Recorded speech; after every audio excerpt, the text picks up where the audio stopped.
people up here, neighbors and people we've talked to, don't seem to be aware of the project.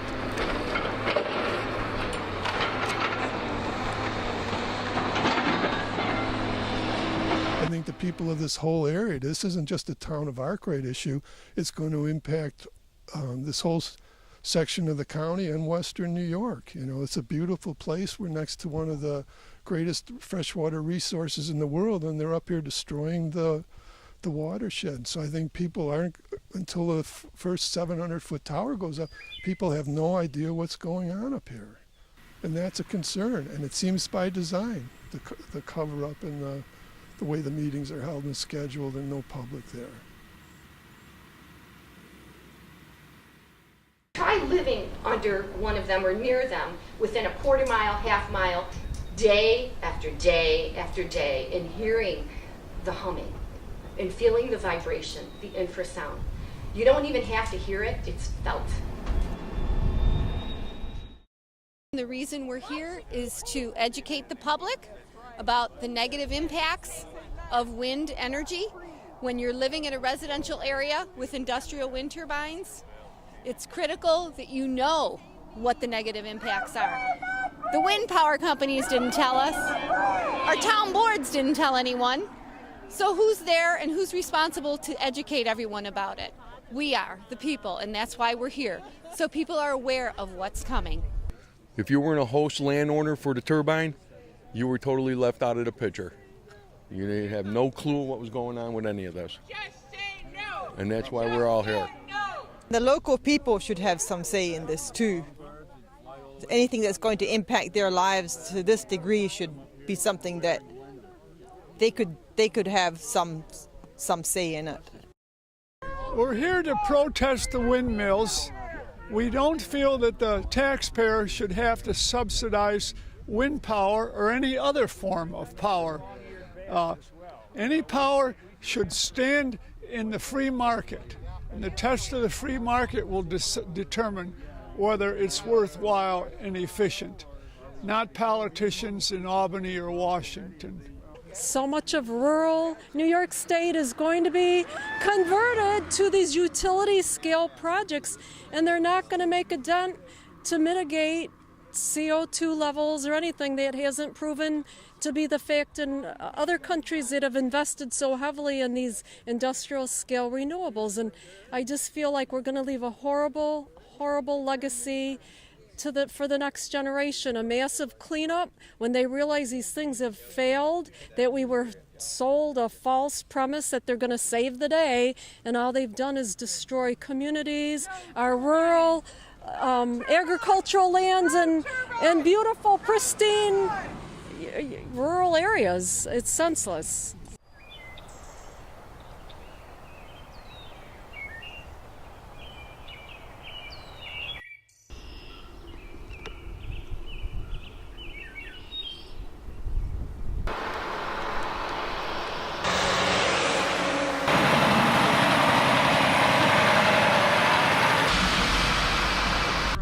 I live around here, and I just don't want to see the destruction in the area.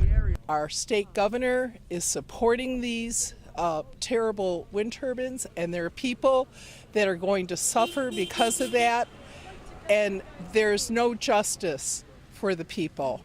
I'm just here in protest of the whole project. You know, we moved up to this area to have a little peace and quiet and enjoy nature, and obviously we're not getting that now. So I'm just here to let everybody know we're not happy.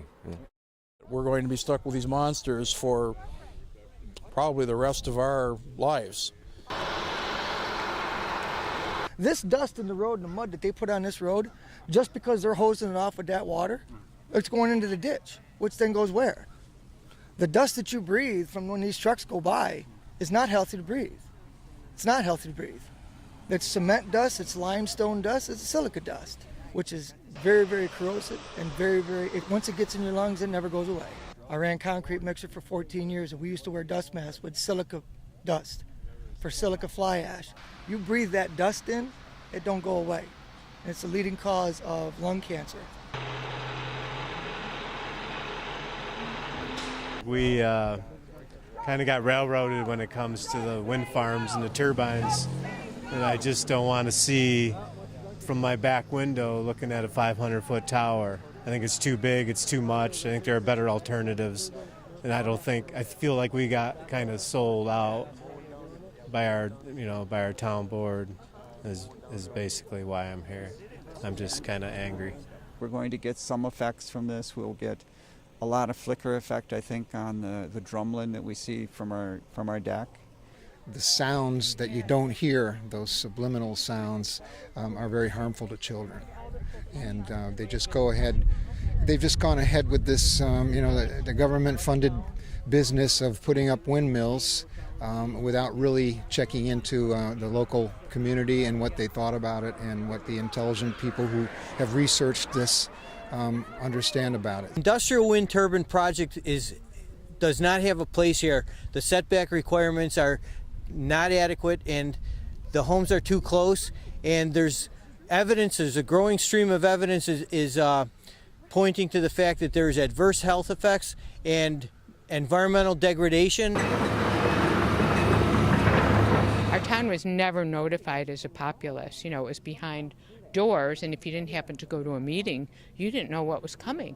It's just very destructive to the, population, the good feelings people used to have for each other, as well as the birds, the wildlife, the forest. It's really sad to see all the construction, big roads where there used to be wildlife and trees, and it's gross.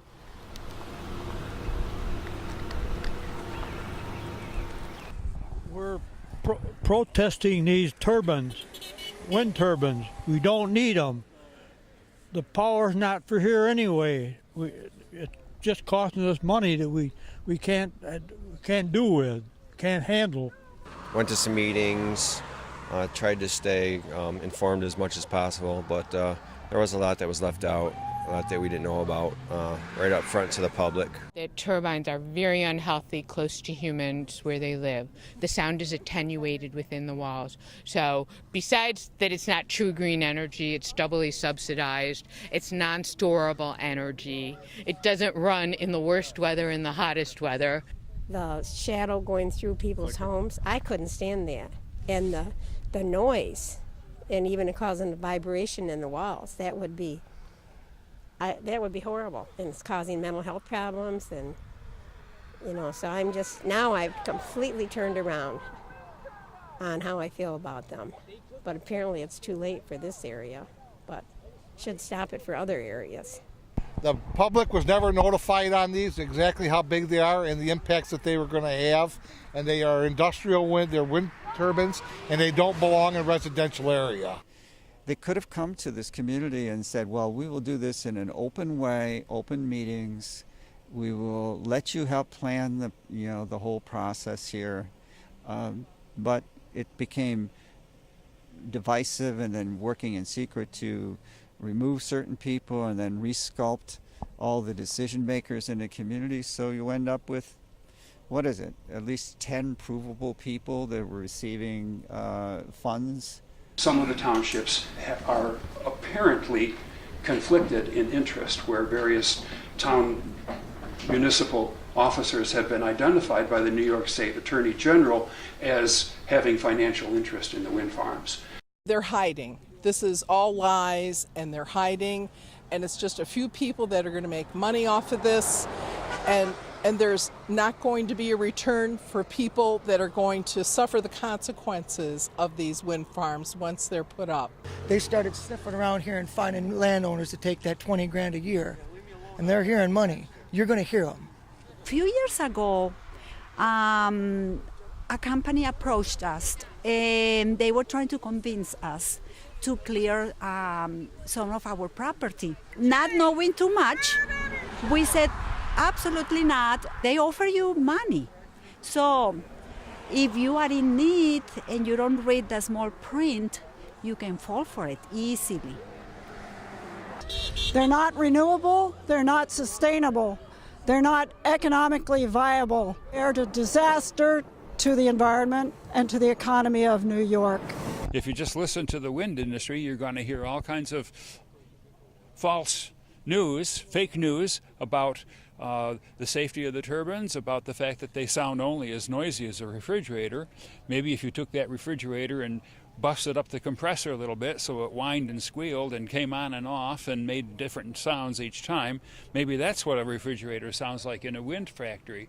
But if you listen to the wind companies tell you, they think that it builds stronger communities. Right now we're seeing communities anything but strong, any communities coming apart because of the stress that the wind companies put on the environment. People who love their environment can see what's happening when they're clear cutting the forests and trampling over the wetlands.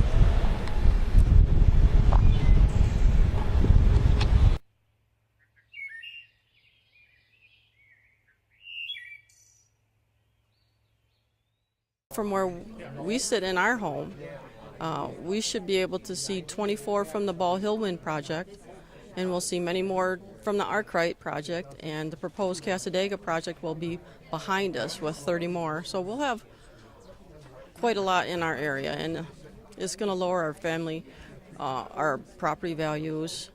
It's just, it won't be home again.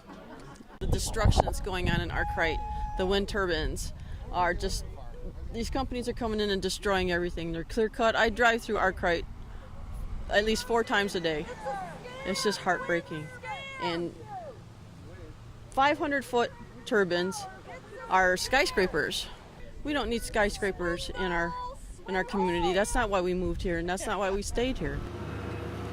We love it here because it's beautiful, and we want to keep it that way. We don't need this here. They're worthless. They're anti-green. They're full of oil. It's not Arkwright. It's not Arkwright. If we had known this was going to happen, we never would have bought here. This is like a sick joke or some kind of worst nightmare to bring something like this into a, an area like this. You can't turn Lackawanna or Love Canal into a beautiful place like Arkwright, but they're turning Arkwright into an industrial site.